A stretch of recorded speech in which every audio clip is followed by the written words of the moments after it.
குறிப்பா சொல்லணும்னா 1962ஆம் ஆண்டு சட்டமன்ற தேர்தலில் கலைஞர் அவர்கள் தஞ்சையில் போட்டியிட்டப்போ இங்க கரந்தை பகுதியில் இருந்துதான் தன்னுடைய தேர்தல் பணிகளை அவர் செஞ்சார்.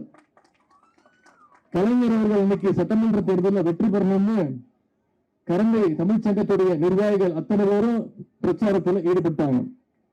அப்படிப்பட்ட கரந்தை தமிழ்ச்சங்கத்தில் இன்னைக்கு கலைஞருடைய சிலையையும் ஐயா ராமலிங்கனுடைய சிலையையும் திறந்து வைக்கின்ற வாய்ப்பை கொடுத்த இந்த தமிழ்ச்சங்கத்திற்கு முதல்ல என்னுடைய நன்றியை நான் தெரிவிச்சுக்கிறேன்.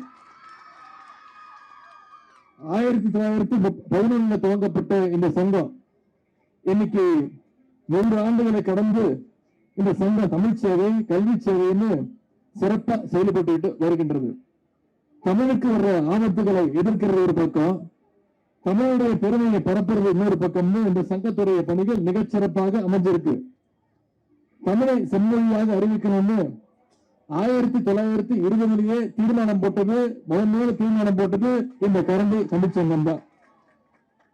இந்த சங்கத்துடைய தலைவராக பணியாற்றிய செம்மொழி வேலர் ராமநாதனுடைய பங்கு மிகுந்த சிறப்பு வாய்ந்தது, முக்கியம் வாய்ந்தது.